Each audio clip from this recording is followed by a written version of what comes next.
alaikum wa rahmatullahi wa barakatuhu. Ya kuke a gida a gari a aiki? To a yau kamar yadda kuke gani za mu yi makaroni bil bashamel. Na ɗaya za mu kawo albasa, tattasai, tafarnuwa da mutum in yana buƙata attarugu ya yanka ya sa zai iya sa in yana son yaji. Kuma nan kayan ƙamshi ne da magi. Kuma nan tumatiri ne da kuma tumatirin gwangwani. Nan kuma ga nama. Kuma mutum yana son na kaza zai yi, kuma in zai yi na amma an fi yin da naman gaskiya. Ga mai a nan zan fara soya su gaba ɗayansu, zan haɗa su guri ɗaya in soya. Nan mai ya yi zafi, don haka zan fara sauki albasa da tafarnuwa da tattasai da kuma barkono.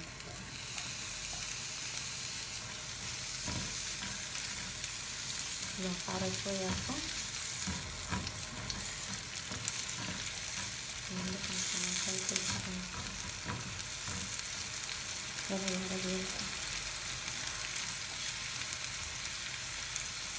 Sai na sa tumatirin gwangwani da tumatirin da na markaɗa.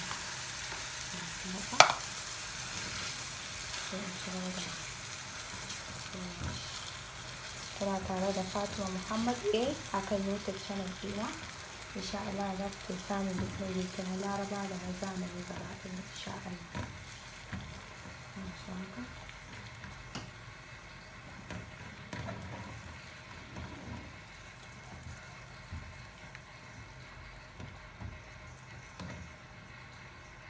Saboda naman ya soyi tare da su, zan wannan zan ci gaba da aikata shi. Ina wannan ɗin shi, zan sa kayan ƙamshin ma ni ina ɗan buƙatar ya samu wannan. Kun gani yau ba da yawa zan yi ba, amma mai buƙatar yayi da yawa duka dai zai iya. Nama da ƙiƙƙi, tattasai, albasa, tafarnuwa, kayan ƙamshi, mai, komai mutum zai sa shi yanda ya zai ga yanda ya haka zai saka. Masha Allah. Bayan hawa da wutan na kashe ta.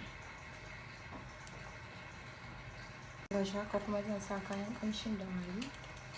Komai a waje ɗaya, amma again sai in ta juya shi sai naman ya dahu, zan ci ko ya gama soyawa.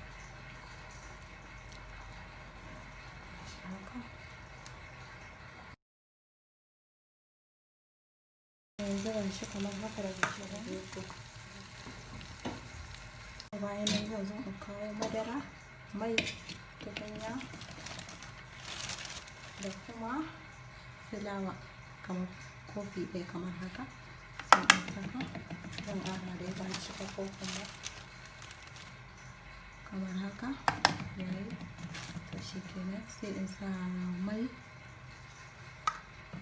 da madara in na juya duka sai an haɗa, sai in ɗora a kan wuta. Wannan shine sauce ɗin bashamel ɗin. Yanzu zan ɗora shi a kan madara. Mutum zai iya amfani da ta ruwa, zai iya ta amfani da ta gari. Ina ga sai na ƙara madara. To yanzu ga shi haka na ɗora a kan wuta ina juyawa, sai na rage wuta. Na rage wuta haka. Sai na kawo kayan ƙamshi da magi in saka. In mutum yana son gishiri zalla zai iya sa gishiri. Yanzu ga shi haka yana yi, ina ƙara madara don kar ya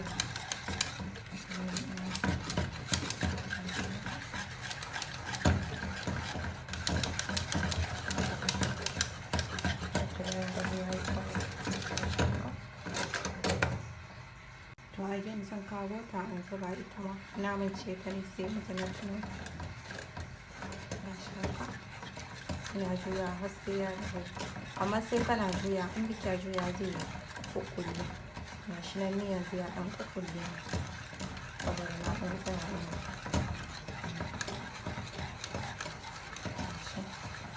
Da yayi kauri shi kenan.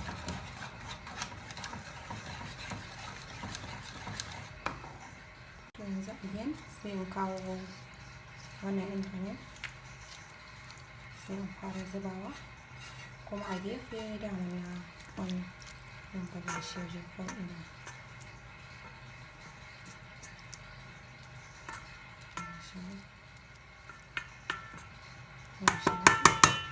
Sai in zo in zuba makaronar da na dafa, taliyar da na dafa ita ma sai in zuba. Ga shi haka ina zuba ta, sai in zuba ta ko ina. Ga shi haka,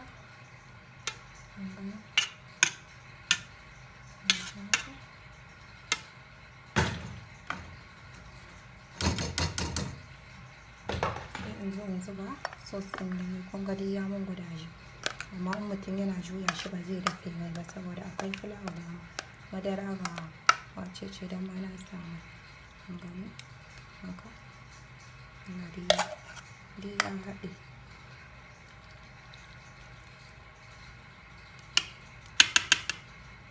Masha Allah. Sai mutum ya kawo mozzarella shi kamar ga ta wasu na mozzarella sai mutum ya zo ya zuba, kuma mutum ya so da yawa sai ya zuzzuba a kai. Da ka zuba sai ka dama ka kunna oven sai ka zuba sai ka saka a ciki. Da shaka ina ta aikin zuba ta, sai in zuba shi da yawa in ina so ta min danƙo sosai.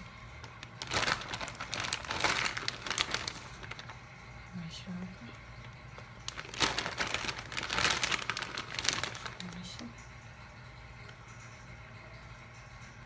Ta yi haka to zan sai in sa ta a kamar haka.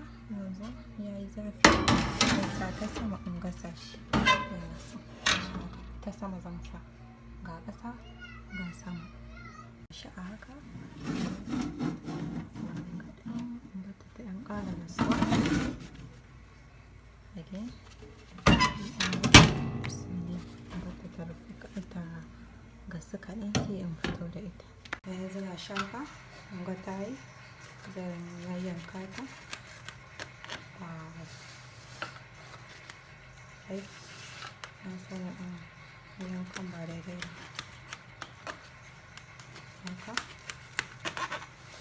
sai in mai haka. Masha Allah. Sai na kama ta yanzu ƙaran fito da ita. To yanzu ga shi wadda na yanka ga kuma wadda take cikin nan. To a haka na kammala bechamel ɗina.